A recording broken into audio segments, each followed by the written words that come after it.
今回ご紹介するのは、小田次郎さん作、水無月ミックスです。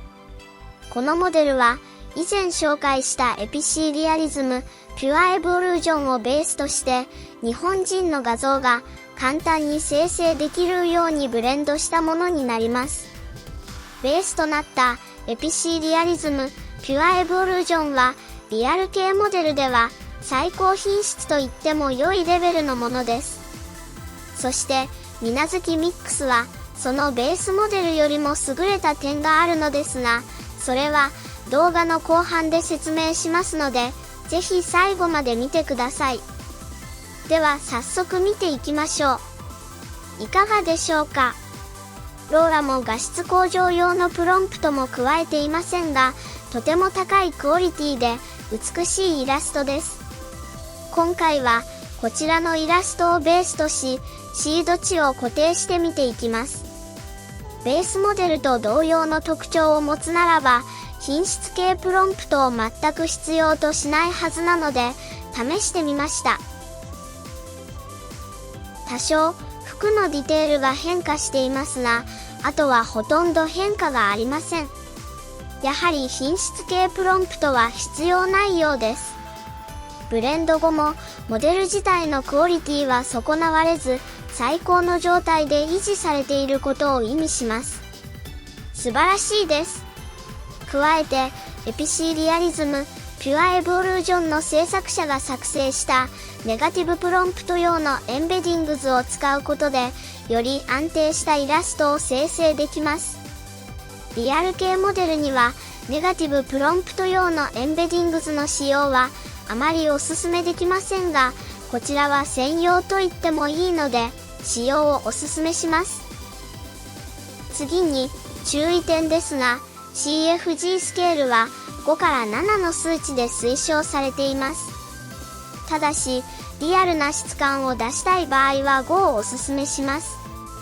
また、1ガールをプロンプトで使用するのを避けることを推奨します。これは他のリアル系モデルでも言えますが、アニメ、二次元風のテイストが強く出る場合があるためです。そして、いくつかイラストを生成してみたところ、顔と比較して手が大きくなることがあります。そのため、生成されるイラストによってはプロンプトにスモールハンドを加え、数値を 1.2 ぐらいにするとちょうど良くなると思います。次に、ベースモデルと同様化が気になるのは、背景やオブジェクトのクオリティです。いくつか生成してみたので見てみましょう。クオリティが高く、実物との差はあまり感じません。また、アルファベットも綺麗に出ています。とても優秀です。さて、もう一つ気になるのはやはり、ローラエピノイセオフセットを加えた場合はどうなるかです。今回もまた、フラットプラスアルファの技法で加えてみます。フラットプラスアルファの技法をまだ知らない方は、こちらの動画を参考にしてください。いかがでしょうか。ベースのイラストと比べると、大きく変化しているのがわかると思います。ディテールが追加され、陰影も綺麗に出ています。ついでにアップスケールするとこうなります。個人的には、このローラの使用を強くおすすめします。そして、ベースモデルよりも、水無月ミックスが優れているのがここからになります。エピシーリアリズム、ピュアエボリューションの場合、以